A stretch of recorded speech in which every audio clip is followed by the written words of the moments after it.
하나님의 말씀은 역대하 3장 1절에서 17절입니다. 역대하 3장 1절 솔로몬이 예루살렘 모리아 산에 여호와의 전 건축하기를 시작하니 그곳은 전에 여호와께서 그의 아버지 다윗에게 나타난 것이요 여부스 사람 오르난의 타작마당에 다윗이 정한 곳이라. 솔로몬이 왕위에 오른 지 넷째 해 둘째 날 건축을 시작하였더라. 솔로몬이 하나님의 전을 위하여 놓은 지대는 이러하니 옛날 서던 자로 길이가 60규빗이요 너비가 20규빗이며 그 성전 앞에 있는 낭실의 길이가 성전의 너비와 같이 20규빗이요 높이가 120규빗이니 안에는 순금으로 입혔으며 그 대전 천장은 잣나무로 만들고 또 순금으로 입히고 그 위에 종려나무와 사슬 형상을 새겼고 또 보석으로 성전을 꾸며 화려하게 하였으니 그 금은 바르와임 금이며 또 금으로 성전과 그 들보와 문지방과 벽과 문짝에 입히고 벽에 그룹들을 아로 새겼더라. 또 지성소를 지었으니 성전 넓이대로 길이가 20규빗이요 넓이도 20규빗이라 순금 600달란트로 입혔으니 못 무게가 금 50세겔이요 다락들도 금으로 입혔더라. 지성소 안에 두 그룹의 형상을 새겨 만들어 금으로 입혔으니 두 그룹의 날개 길이가 모두 20규빗이라.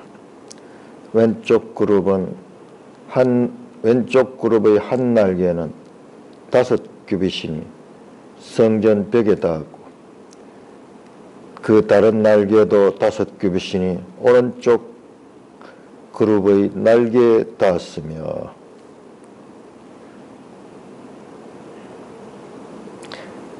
오른쪽 그룹의 한 날개도 5규빗이니 성전 벽에 닿았고 그 다른 날개도 5규빗이니 왼쪽 그룹의 날개에 닿았으며 이 두 그룹이 편 날개가 모두 20규빗이라 그 얼굴을 내전으로 향하여 서 있으며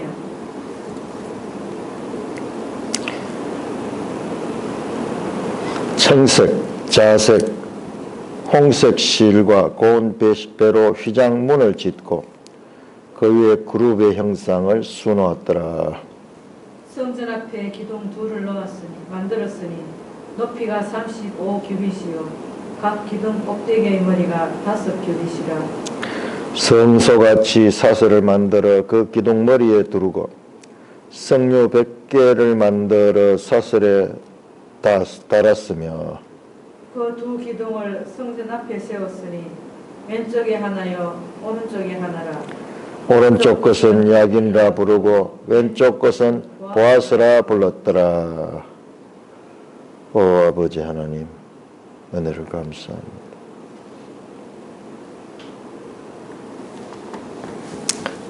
하나님 말씀을 잘 깨닫게 하여 주시옵소서. 우리 주 예수 그리스도 이름으로 감사하며 기도드리옵나이다. 아멘.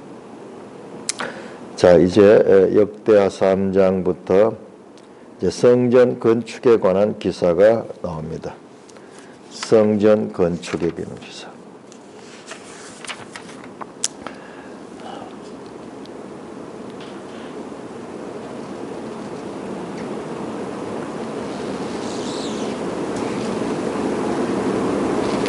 이 장에서도 솔로몬이 이제 성전 건축하기로 결심했다. 성전 건축에 관한 이야기가 나옵니다.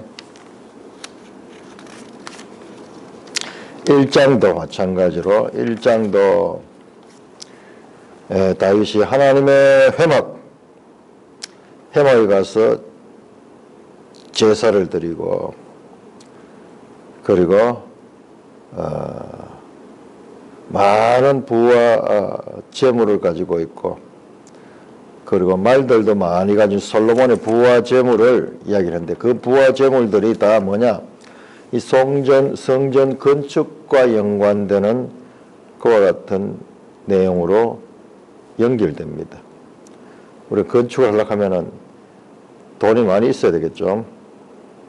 이 솔로몬 시대에 아주 부와 그리고 이 보물들이 많이 있었어. 그것들이 성전 건축에 재료를 쓰고, 그리고 많은 또 인력이 필요한데 인력들도 준비되어 있고 이방인들도 참여합니다. 그리고 두로의 장인들을 통해 또 건축 재료들 구매를 하고, 그리고 이제 마침내 성전을 건축하기 시작합니다. 자, 우리 여기에서 오늘 그 건축 안에 세세한 내용들을 보려고 하면 끝이 없어요. 이번에 우리 역대기는 어떻게 보느냐 하면 큰 그림으로. 작은 것에 너무 치중하다 보면 큰 걸 놓치는데, 이번에는 큰 그림으로 보겠습니다. 1절입니다. 솔로몬이 예루살렘 모리아산에 여호와의 전 건축하기를. 전부 다 이게 여호와의 전, 성전을 가리키는 거죠. 하나님의 전, 하나님의 집, 전부 성전을 가리킵니다. 예루살렘 모리아산에 건축했다. 모리아산이 어떤 곳입니까? 모리아산에는 지금으로부터 이 솔로몬 시대로부터 약 1000년 전에 아브라함이 그 아들 이삭을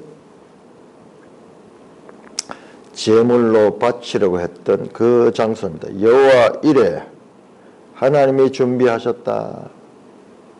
아브라함의 시험에 있어서 최종적인 단계, 100세 때 낳은 그 독자를 하나님의 명령에 토를 달지 않고 순종하는 절대적 순종의 그 장소가 이 모리아산이었죠. 하나님의 약속을 믿고 아브라함은 그 아들을 칼로 죽여서 제물로 드리려고 했습니다. 하나님께서 그것을 말리시고 거기에 숫염소를 준비를 해서 제물을 대신하겠죠. 그 장소가 바로 모리아산인데, 그 모리아산의 성전을 건축을 한다. 자, 우리 여기에서 아주 중요한 것들을 우리가 지금 발견하게 되는데요. 저도 설교하기 전까지 생각 못했던 건데, 자, 중요한 것을 생각해야 됩니다. 자, 성막과 성전의 관계입니다. 성막.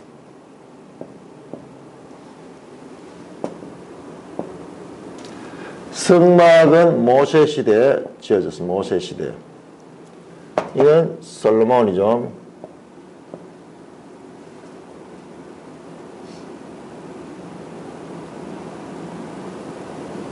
그런데 차이가 있어요. 차이가 엄청납니다.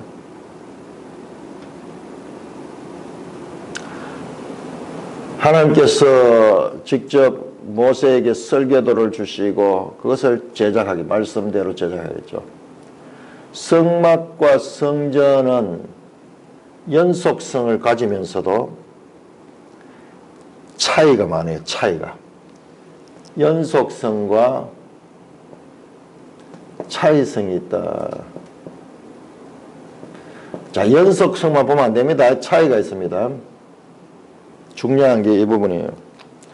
자, 우리는 앞에서 갈라디아서를 말씀하면서 고린도 후서에 새언약을 이야기를 하면서 뭐를 이야기한다 하면 구약은 모형과 그림자다, 초등학문이라 그랬는데, 그래서 구약을 너무 평면적으로 볼 수가 있는데 그렇지 않습니다. 그 이상이에요. 자, 구약이 하나의 초등학문적인 요소가 있습니다. 요소가 있습니다만은, 그러나 그 이상의 의미를 가지고 있습니다. 그래서 구약을 소홀히 볼 수 없는 것이 바로 이런 부분이에요. 그냥 평면적인 것 같으면은 그냥 모형과 그림자다 이렇게 볼 수 있는데 그 이상의 모형과 그림자적인 요소, 초등학문적인 요소들이 있습니다. 그러나 그게 다가 아니에요. 그 이상이에요.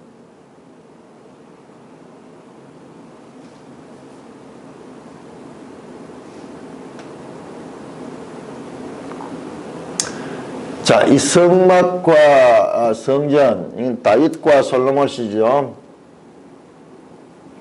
다윗이 다 준비를 합니다. 솔로몬이 건축을 합니다. 시간적으로도 훨씬 길게 걸리고 그 다음에 내용에 있어서도 차이가 많이 있어요. 자, 이것은 성막은 이동이죠. 이동식. 이동식이기 때문에 특별한 장소가 필요 없어요. 어디든지 성막은 세워질 수 있습니다. 그러나 이 성전은 고정식이에요. 고정식. 그래서 내가 너에게 말씀한 그 장소, 내가 너에게 말씀한 그 장소, 예루살렘이 등장해요. 예루살렘이 그 장소입니다. 여기에는 장소가 필요 없었어요. 그러니까 우리가 다윗 시대의 예루살렘을 수도로 삼고 이런 것들이 궁극적으로 보면은 이 성전 건축을 위한 준비 작업이라고도 볼 수 있어요.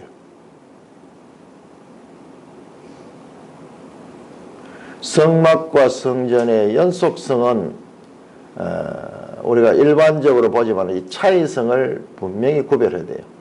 차이성을. 이 성막 건축은 하나님께서 모세에게 지시한 것이요. 성전 건축은 하나님께서 다윗에게 지시한 것입니다. 설계도가 달라요. 모세의 설계도를 그대로 가지고 성전을 만드는 게 아니에요. 완전히 다릅니다. 기본 구조는 같지만은 그 안에 재료는 필요해가지고 모든 것들이 완전히 다릅니다. 완전히 다릅니다.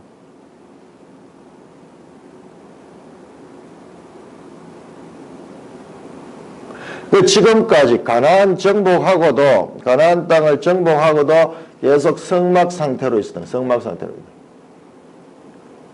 한 500년이 지났죠. 500년. 지금 이제 솔로몬 시대에 성전을 만드는데 한 500년이 지났습니다.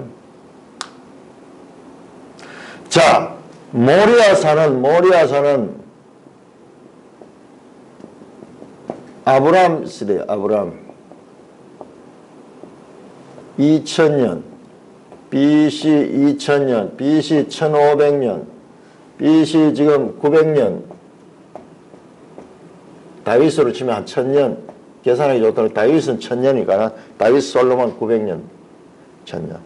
약 500년간을 들고, 자, 이 솔로몬 성전은 기원이 어디냐? 모세보다 더 거슬러 올라갑니다. 아브람 시대와 연결됩니다.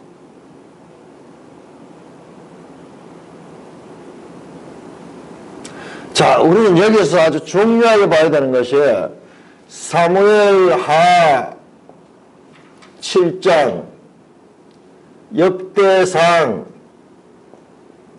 17장에 나오는 다윗 언약이에요. 다윗 언약. 자, 시내산 언약이다. 모세시대의 시내산 언약.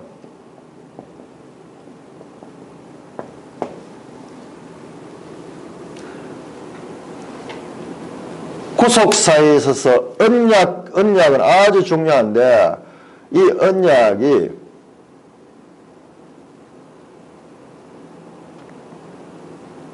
시내산 언약에서 다윗 언약으로 지금 바뀌고 있어요. 바뀌고 있습니다. 자, 이거 아브라함 언약. 지금 다윗 언약은 어디로 가나 아브라함 언약으로 연결돼요. 다윗 언약은 아브라함 언약이에요. 자, 우리 여기에서 지금 이 성경을 읽다 보면, 역대기를 읽다 보면 제가 계속 느끼는 뭐냐. 모세법이 엄청나게 해이해집니다. 모세법이 거의 사문화돼요.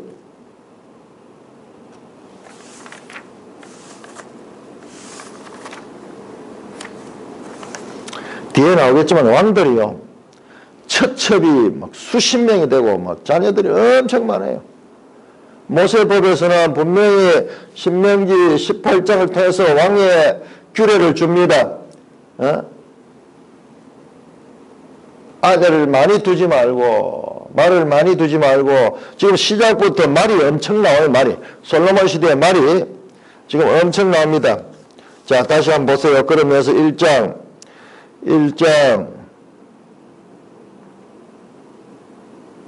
15절부터 보면요. 왕이 예루살렘 은금을 돌같이 흔하게 하고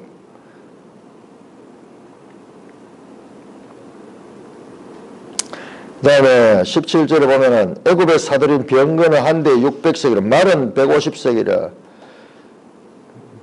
말과 그리고 많은 재산과 솔로몬은 뭐 처첩을 많이 두고 있죠. 많이 두고 있죠.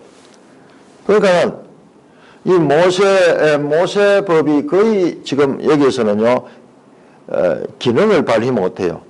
성막 건축도 마찬가지, 성전 건축도 이때 이 십계명을 통해서 또는 모세법을 통해서 하지 마라 하는 것을 여기서 많이 해요.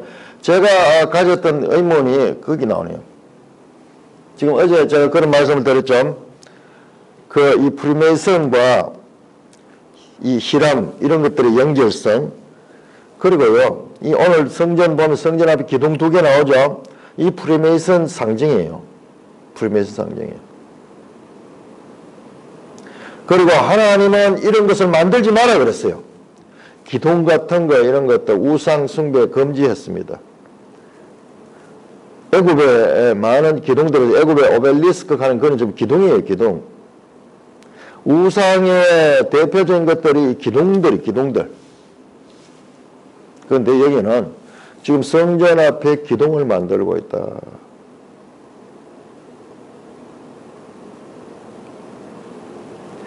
자, 여기에서 우리가 지금 아주 중요한 것들을 봐야 됩니다. 자, 우리 갈라디아 3장 한번요.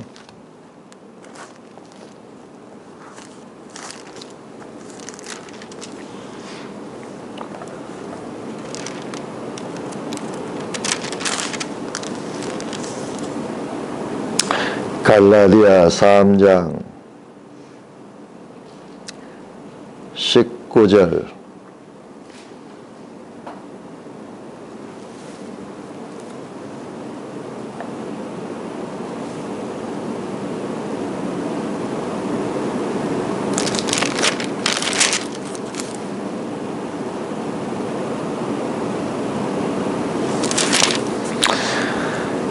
(3장) 17절 보겠네요. 17절 내가 이것을 말하니 하나님께서 미리 정하신 언약을 430년 후에 생긴 율법이 폐기하지 못하고 지금 무슨 말이냐 미리 정하신 언약은 아브라함 언약을 말합니다. 아브라함 언약. 아브라함부터 430년 후에 생긴 율법 시내산 언약입니다. 시내산의 법입니다. 그 약속을 헛되게 하지 못하리라. 아브라함 언약 약속이고 율법은 이거 지켜야 되는 거예요. 지켜야 되는 거. 지키면 복을 받고 지키지 않으면 저주를 받습니다. 그러나 이 약속은 아브라함 언약은 하나님이 주권적으로 그 자손들을 하늘의 별처럼 바다의 모래처럼 많게 해주시겠다는 것과 같은 약속입니다. 자, 우리는 지금 이 모세법을 구약그런 모세법을 우리가 늘 생각하면서 있는데 자, 이 모세법은 한시적이다. 19절 보세요. 19절 자, 율법이 뭐냐? 율법이 뭐냐? 범법함을 더하여 진 것이라. 범법함으로 더해진 것. 법을 범하는 거죠. 그게 죄죠. 죄죠. 천사를 통해 한 중보자의 손으로 배우면 여기 중보자는 모세입니다. 그리스도 아니에요. 그리스도는 그 다음에 약속하신 자손이 오시기까지 있다.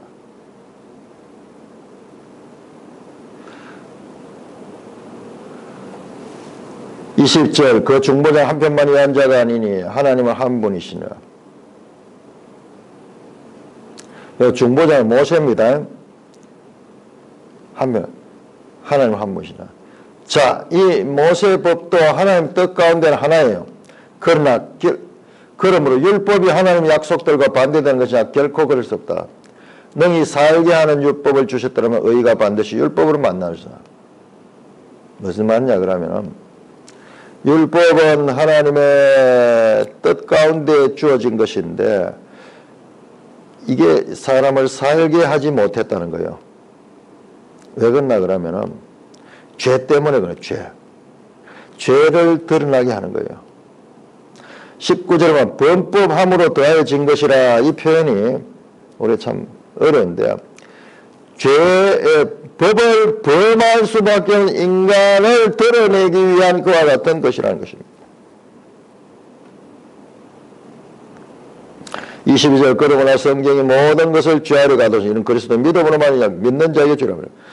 그러니까 24절 믿음이 오기 전에 우리는 율법 아래 갇혀서 믿음과 율법을 대조하며 그리스도와 모세의 법을 대조하는 거예요. 지금 여기서 법은 모세의 법입니다. 우리는 구약할 적에 전부 다 이 구약 언약이잖아요. 언약할 때 전부 다 이것을 하는데 구별해요. 율법은 모세 시대에 주어진 거예요. 모세 준 거. 그러면서 사도 바울이 여기에서 이 법보다도 먼저 이 법이 있었다는 거예요. 이 법이 있었다는 거예요. 430년 후에 이 법은 세워졌고 이것이 더 근원적이라는 거예요.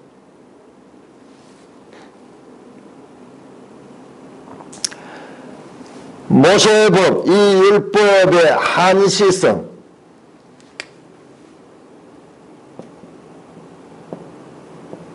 이거를 우리가 알아야 됩니다. 한시성이 있고, 그리고 이것이 영원한 법이 영원한 법. 그 아브라함 언약 속에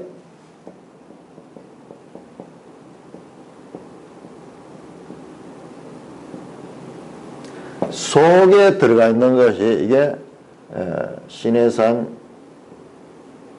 언약, 소위 율법이죠. 율법. 이 안에 다윗 언약도 있고 이 안에 새 언약도 있어요. 새 언약도. 이게 근원적인. 그러니까 하나님께서 구속사에서 아브라함을 통해서 이미 시작했을 적에 이런 것들이 그 속에 다 내재되어 있어요. 마치 뭐가 있냐, 사람이 크면은 여자들 같은 경우에 어느 정도 나이가 지나서 어릴 때는 똑같죠. 남자들이나. 그러나 크면은 가슴이 튀어나옵니다. 그 다음에 생리가 생깁니다. 그러면서 임신할 수 있는 그런 체형을 갖추게 돼요. 남자는 그런 게 없어요. 남자도 또 나름대로 그 있죠. 그러니까 잠재된 아브라함 법 속에, 아브라함 언약 속에 이러한 것들이 다 잠재되어 있던 거예요. 잠재되어 있던 거. 아브라함 언약은 총론이고, 그 다음에 율법, 모세법 이런 것들은 전부 다 강론들이에요. 강론들. 구원 계시의 발전성 가서 어느 단계에서 나타날 그런 요소들입니다. 자, 그러므로 우리가 여기에서 지금 이 다윗 언약에 대해서 새롭게 봐야 돼요. 다윗 언약과 시내산 언약과의 차이성을 우리가 봐야 되고요. 그리고 역대기를 다시 봐야 돼요. 자, 역대상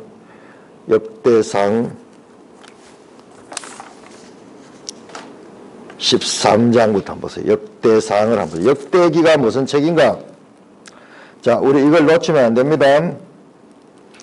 역대기가 어떤 책인가? 역대기는 계속 우리가 기억해야 되는 게 포로기, 페르시아 시대에 쓰여졌습니다. 페르시아 시대. 자, 역대상 1장부터 9장까지가 이스라엘 전체 역사의 인물 족보들입니다. 족보들. 9장까지가 사울까지 나오니 사울까지. 자, 아담부터 시작해서 이스라엘 역사가 그 족보 속에 다 들어있어요. 자, 지금 이 독자들이 누구냐? 이 말씀의 1차 대상들이 누구냐? 포로로 잡혀가서 그 국가적인 정체성을 잃어버리고 있는 그와 같은 이스라엘 후손들입니다. 그들에게 역사를 다시 쭉 설명을 해줍니다. 이 족보 안에 다 들어있죠. 자, 역대상 11장에 다윗이 유다의 왕이 되다. 다윗이 왕이 된 이야기 나오죠. 그 다음에 12장에 보면 베냐민 지파에서 다윗을 좀 나오죠. 또 용사들 나오죠. 그 다음에 12장에 다윗의 군사들 나오죠. 자, 13장 보세요. 13장. 13장에 하나님의 궤를 옮기다.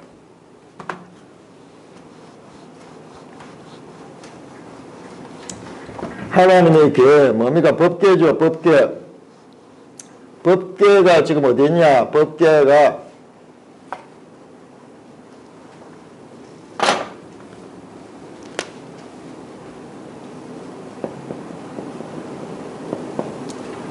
법궤가 지금 분실됐어. 그래서 그 법궤를 다시 찾아오는 이야기입니다. 15장 보세요. 하나님의 법궤를 옮길 준비합니다. 그래서 15장 25절 하나님 궤를 예루살렘을 옮깁니다. 16장에 하나님 궤를 예루살렘에 옮기고 난 다음에 장막을 그 쳐놓고 지금 성막은 지금 기본에 있고 지금 여기에 법궤만 지금 예루살렘에 와서 그래서 법궤만 따로 텐트를 쳐가지고 복원하면서 그러면서 찬양하는 내용입니다. 법궤 찬양. 그리고 37절에 16장 37절 기본에서 번제를 드리네요.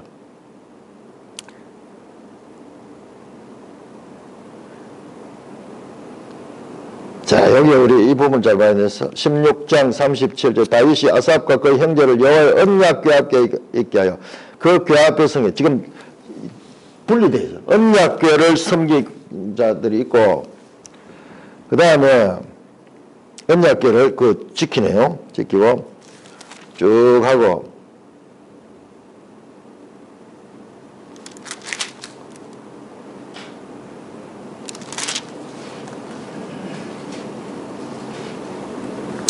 그 다음에 성막이 또 나오네요. 성막이 39절에 사독과 그 형제중에 기본 산당에 여호와의 성막을 모시게 하며 지금 성막은 기본 산당에 있고 법궤는 지금 예루살렘에 있어. 예루살렘에서 지금 두 개가 흩어져 있습니다. 그래서 거기서 제사를 드립니다. 자, 17절 보세요. 17절. 여기에서 다윗의 이야기 나옵니다. 다윗이 그의 궁전에 갈 때 다윗이 선지자 나단에게 이르되 나는 백양목에 거주하거늘 여호와의 언약궤는 휘장 아래 있더라. 언약궤는 예루살렘에 그냥 휘장 속에 있고 지금 그 성막은 저 기본에 있고 둘이가 떨어져 있어. 그리고 500년이 돼서 지은지. 그러니까 많이 낡았겠죠. 알겠죠. 그래서 다윗이 마음이 편치마요. 그래서 내가 하나님 집을 지으려고 그런 마음을 모으니까는 여기서 다윗의 이야기 나옵니다. 네가 짓지 못한다. 내가 네 집을 지어주겠다. 그러면서 유명한 말씀이 나옵니다. 12절입니다. 그는 나를 위하여 집을 건축하여 나는 그의 왕위를 영원히 경고하리라. 나는 그의 아버지가 되고 그는 나의 아들이 되리니. 그러면서 이게 바로 다윗의 이야기다. 다윗의 이야기. 14절 내가 영원히 그를 내 집과 내 나라를 세우리니 그의 왕위가 영원히 경고하리라 하셨다 하라.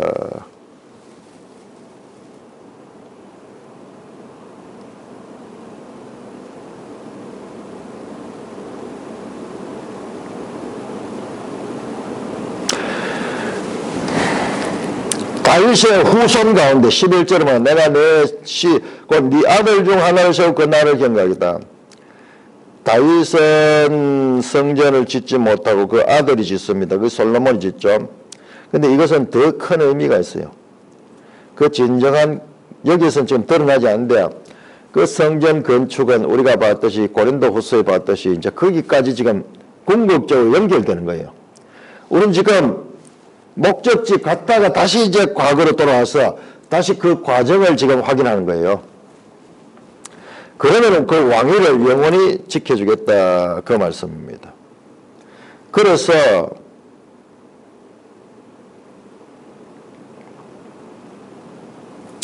이제 성전 건축에 대한 이 말씀이 나타납니다. 자, 다음에 18장, 19장 다윗이 승승장구하는 이야기 나오고 21장 보세요. 21장 다윗이 인구조사하다가 큰 이제 재앙을 만납니다. 교만했겠죠. 그래서 하나님께서 제안했는데 이 인구조사에 따른 징벌 가운데서 놀라운 은혜가 베풀어지는데 여기에서 오르난의 타작마당을 삽니다. 18절 보면은 여호와의 천사가 가세에게 명령하여 다윗에게 이르기를 다윗은 올라가서 여부 사람 오르난의 타작마당 여호와의 제단을 쌓아라.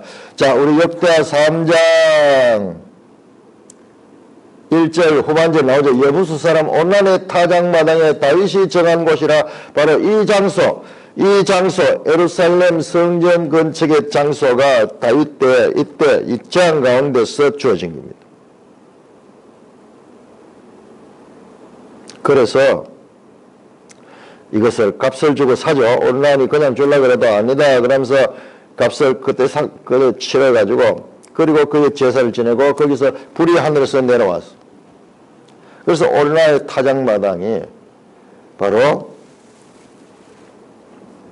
성전터인데 그게 알고 보니까는 그것이 바로 모리아산이었다. 모리아산.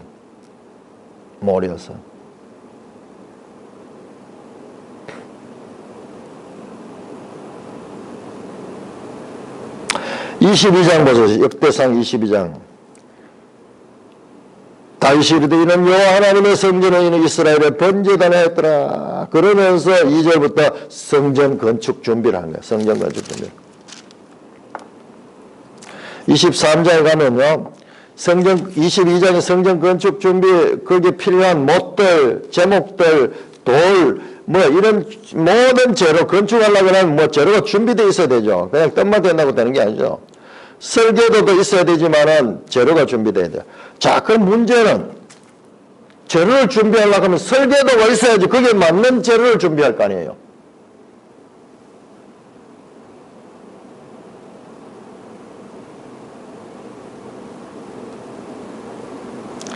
많은 재료를 다 준비합니다.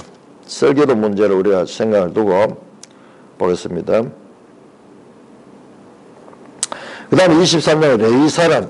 성전을 짓게 되면은 레위 사람들이 어떻게 성전에서 봉사해야 될 것인가를 설명하고 24장에서 제사장 직분 맡은 사람들을 설명하고 25장에는 찬양대를 정리하고 26장에는 성전 문지기를 지금 미리 정하고 그 다음에 26장 20에 성전 곡간을 맡는 사람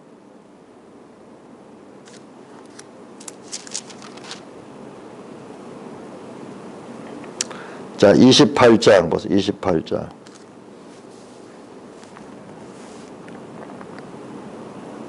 28장 6절 내 아들 솔로몬 그가 내 성전을 건축하고 내 여러 뜰을 만들리니 내가 그를 택하여 내 아들을 삼고 나는 그의 아버지가 될 것이다.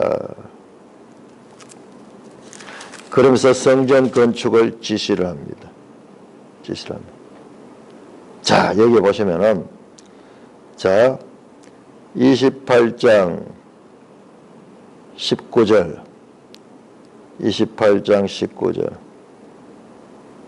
다윗이 여호와의 손이 내게 임하여 이 모든 설계를 그려 내게 알게 해줬냐. 자, 다윗 때 모세 설교도하고 다릅니다. 모세 때 하나님께 설교도를 받았죠. 다윗 설교도 받았어요. 설교도. 성전 설교도, 성막 설교도죠. 그래서 성막과 성전은 연속성이 있으면서 다릅니다. 다른 설교도를 주셨어요. 그런데 이 설교도는 그야말로 십계명과 모세의 법에 나오는 그와 같은 규정들을 그대로 지킵니다. 여기에는 형상이 없어요. 뭐 기둥이라든지 이런 게 없고 전부 이 그림이라든지 이런 게 조금 있긴 있어요. 그게 이 문이라든지 그다음 법궤 위에 있는 그런 것. 법궤에 관한 것들은 뭐 지금 법궤는 같은 법궤예요. 같은 법궤를 사용합니다. 지금 그렇죠? 자, 법궤는 새로 만든 것이 아니고 지성소 안에 기존 있던 이것을 사용하고 되고, 그런데 이 성막에서 볼 수 없던 그런 요소들이 특히 무슨 장식을 막 해가지고 기둥을 쌓고 거기다 장식을 하고 사슬을 달고 무슨 뭐 열매 모양들을 막 조각하고 이런 일들은요, 모세의 법에서는 있을 수 없는 일이야. 너희는 나를 위하여 생일 우상을 만들지 말고 사람 조형적인 걸 가지고 뭘 만드는 것을 그렇게 반대했는데 여기 가면은 그런 것들이 요소들이 많이 나와요. 많이 나와요. 자, 우리가 모세의 법이 많이 이 역대기 오면은, 역대기는 지금 포로 후기인데 모세의 법에 대해서 많이 지금 해이해지고 있다는 것을 우리는 볼 수가 있습니다. 자, 구원 계시의 발전성입니다. 자, 이렇게 하나님은 성막의 설교도를 주셨고 이번에는 성전의 설교도를 다윗에게 주셨어요. 그래서 성전도 하나님 명하신 대로 만들었다. 명하신 만들었다. 그런데 너무 다른 거예요. 예를 들어서 15절에 3장 15절 역대하 3장 15절에 성전 앞에 기둥 2개를 만드는데 이걸 그냥 만든 게 아니고요. 하나님이 명하셔서 만들었어요. 설계대로 만들었어요. 제가 과거에 이게 프리메이슨의 상징이에요. 기둥 2개 탁 이거 이런데. 그러니까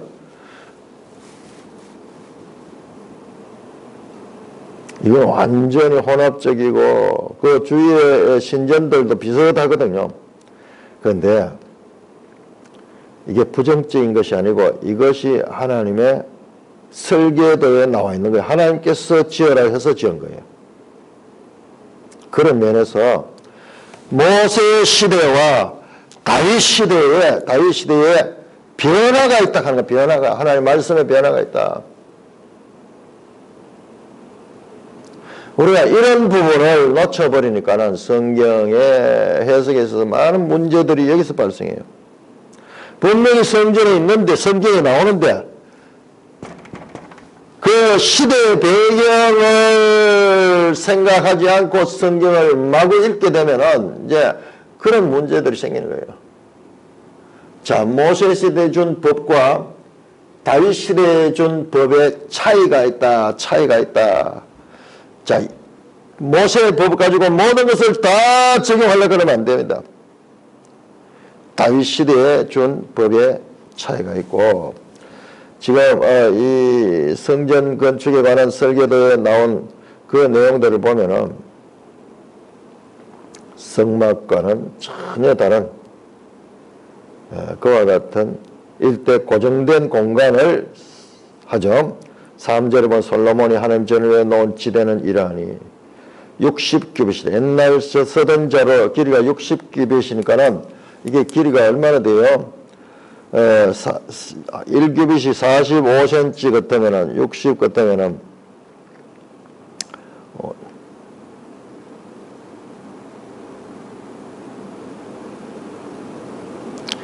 이게 미드로 엄청나게 큽니다. 약 한 200m 정도 될 수도 있겠네요. 옛날 서던 자로 길이가 60규빗이요. 요 척도가 자꾸 변하니까는 여기 옛날 서던 자로 가는 말이 이제 그렇게 나오는 거예요. 오늘날도 우리가 이 나라마다 좀 척도가 다르죠. 기준이 좀 다르죠. 우리는 킬로그램, 뭐 킬로미터 많이 쓰는데, 뭐 또 유럽에 가면은 뭐 무게는 파운드로 많이 쓰고, 그렇게 좀 차이들이 있어요. 저기서. 그러니까는 그 기준을 따라 가지고 너비가 20규빗이며 이 성전 틀을 이렇게 잡고, 그 다음에 5절입니다. 그 대전 천장은 잣나무로만 순금. 자, 여기서 보세요. 지금 성막은 재료가 간단하거든요. 전부 이동할 수 있는 거예요. 이거는 이동할 수 없어요. 막 엄청난 이 재료들이, 돌도, 큰 돌이 있고, 그 다음에 큰 기둥도 있고, 뭐 그렇습니다. 그러니까 자, 모세법은 여기 이동식이 편했던 게 여기 광야에 적합한 광야 생활과, 그 다음에 정착해서도 여기까지, 정착해서도 가나안 정착때도 이렇게 썼어요. 그리고 왕정시대 전까지는요, 왕정시대 전까지는 그냥 이렇게 있었어요. 그렇게 있었는데, 이제 왕정시대부터 이제 성전 건축이 나오죠. 성전 건축. 이 성전 건축은 이때 나올 수밖에 없죠. 이때는 뭐 불가능한 거죠. 그러니까는 지금 이와 같은 시대의 배경, 시대와 환경,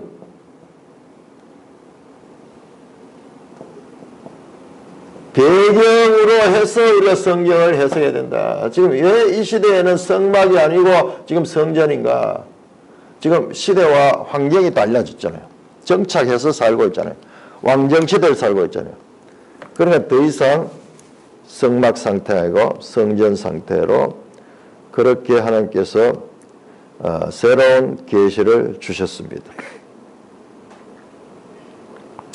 자, 그러면 이 5절 후반절에 순금으로 입히고 그 위에 종려나무와 사슬 형상을 새겼고, 아로 새기는 거죠. 새기고 또 보석으로 성전을 꾸며 화려하게 했으며, 금은 바로와일 금이며 또 금과 성전과 들보와 문지방과 벽과 문자이고 벽에 그룹들을 아로 새겼더라. 이거는 그야말로 이방의 성전과 같은 그런 모양입니다.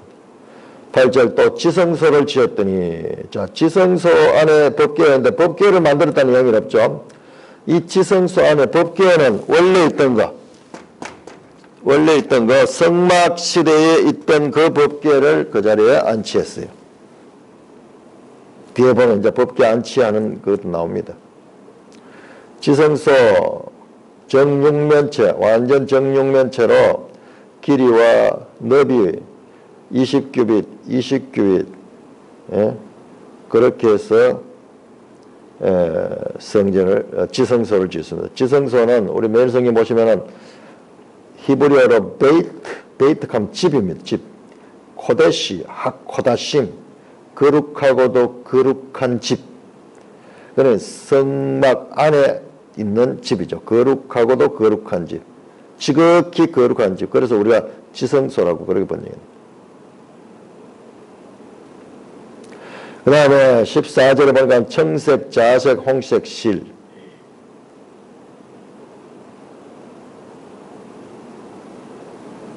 지성소 안에 그룹 형상을 새겨서 만들어서 금으로 입혔다.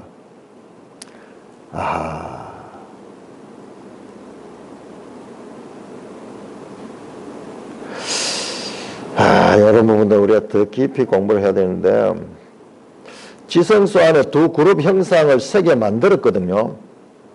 금으로 입혔다. 두 그룹 날개가. 자, 그렇다면 이것은 이게 법궤 위에 있는 거거든요. 이건 성막시대도 똑같이 있었거든요. 성막시대에 있는데, 이거 한번 연구해 봐야 되겠네요. 자, 이 법궤에는 지금 뭐가 있느냐, 그러면 이 법궤는 그냥 이 법궤예요. 그냥 이렇게 궤로 되어 있어요. 원래 이 궤 위에다가 이 천사가 날개를 펴고 있는 이 천사 형상이 세워지거든요. 서로 마주보고 이래 있는데, 그러니까 이 법궤를 이거 있는 채로 못 옮기겠죠. 그래서 이것은 드러냈던 그거 이것은 아마 파손되거나 이것은 분실되거나 뭐 그렇게 되는 것 같아요. 요 그룹 천사들의 조각. 그래서 지금 괴만 있는 것 같아요. 괴만. 그래서 요 위에 세우는 이 그룹을 다시 만드는 장면이 나오네요.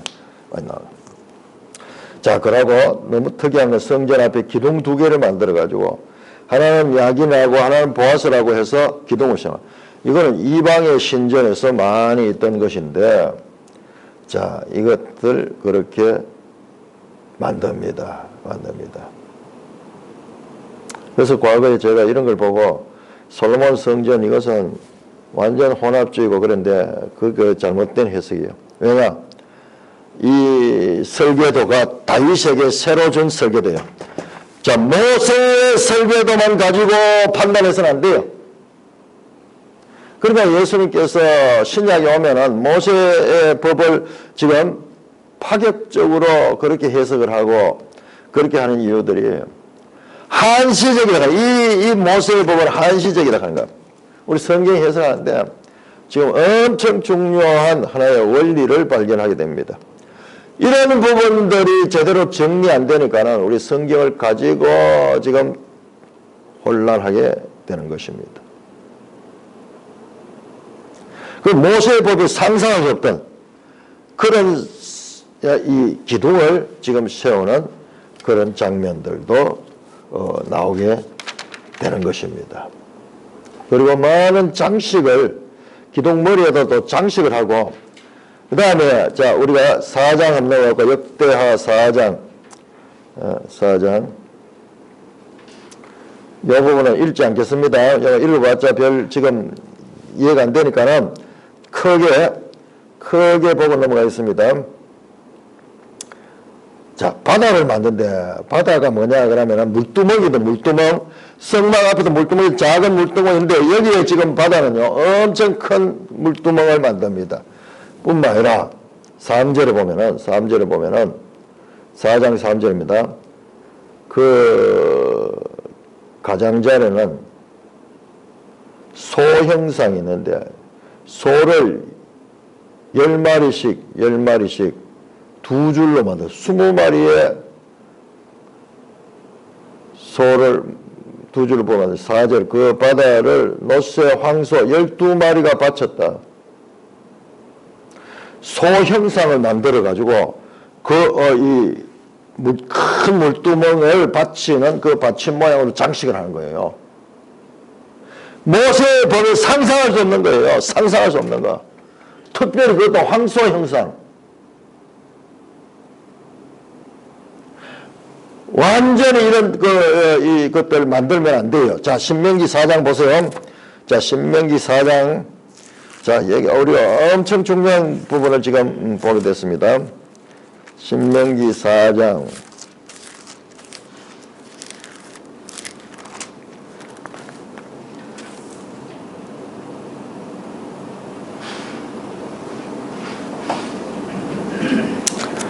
신명기 4장 16절 보십시오. 그리하여 스스로 부패하여 자기를 위해 어떤 형상이든지 우상을 새겨 만들면 남자의 형상이든지 여자의 형상이든지 땅에 있는 어떤 짐승의 형상이든지 하늘나는 날개 가진 어떤 새의 형상이든지 땅에 기는 어떤 곤충의 형상이든지 땅 아래 물속에 있는 어떤 어족의 형상이든지 만들지 마라. 그리고 내가 하늘 향한 눈을 들 해와 달과 별들 하늘의 모든 전체 이런 것들의 형상을 만들지 마라. 그러면 27절 여호와께서 너를 여러 민족 중에 흩으시고 너희 쫓아보낼 그 민족에 남을 수가 많지만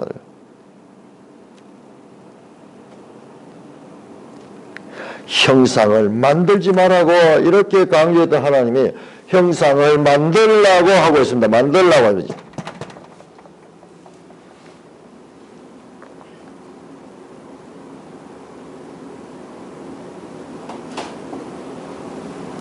이 차이를 우리 구약을 그냥 모형과 그림자고 초보라 그래서 구약을 단순하게 그렇게 바꾸려면 이런 것들에서 우리가 보지 못하는 거예요.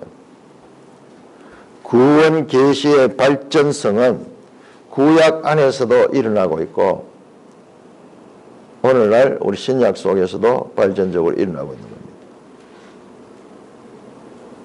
그 읽으면서 뒤에 가면요, 처첩을 많이 두면 솔로몬 그런 게 아니고 그 아들들이 다 처첩을 많이 둬요. 아니 모세 신명기 이 18장의 그 이스라엘 왕의 법이 지금 다 사문화되고 있는 같은 그런 것들을 보게 됩니다.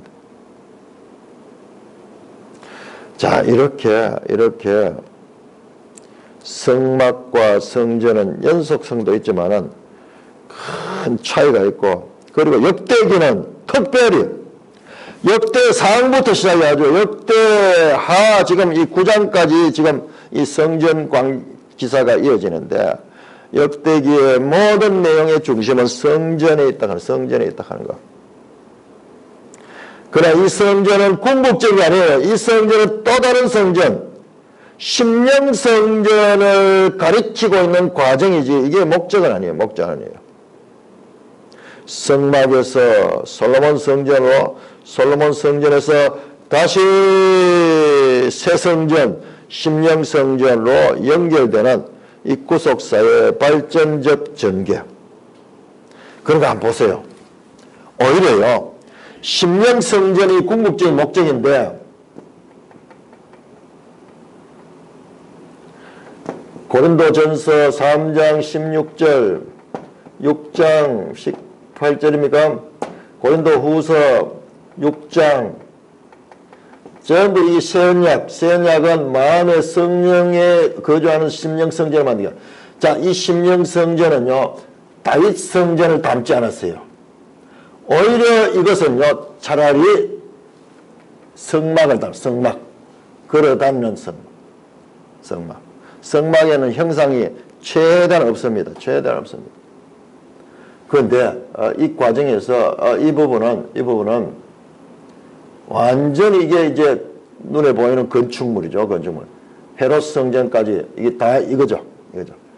차라리 심령 성전이 본질은 성막을 닮아 있습니다. 이와 같은 구약과 신약과의 관계에 있어가지고 이와 같은 연결점들, 다윗 언약은 오히려 아브라함 언약을 담고 있으면서도 성전은 오히려 성막이 더 차원 높은 그런 단계다. 물리적으로 보면은 이게 성전이 고정된 성전. 그러나 하나님은 여기에 제한되는 분이 아닙니다. 그런 면에서 보면은 백성과 함께 하시는 하나님에 대한 이미지는 성막이 임마누엘. 자, 제가 아직까지 이게 충분히 정리되진 않은데, 우리가 지금 역대기를 보면서 이 모세법 다 구약이 다 아닙니다. 구약은 아브라함 언약부터 다 포함됩니다. 모세법은 그 가운데 한시적인 어떤 목적을 가지고 있는 것이다.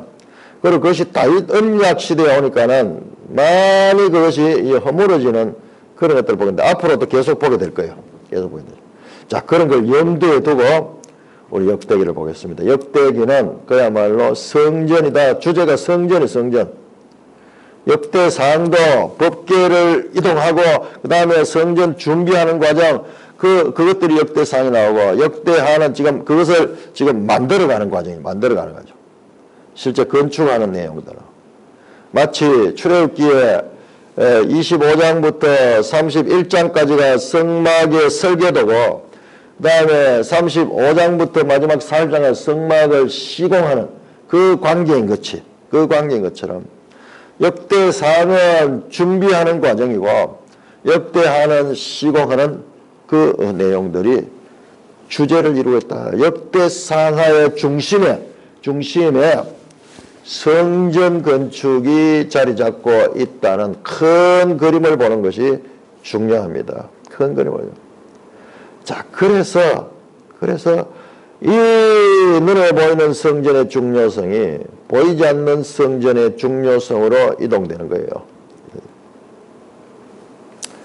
찬송가 210장입니다. 와, 어마어마한 주제입니다.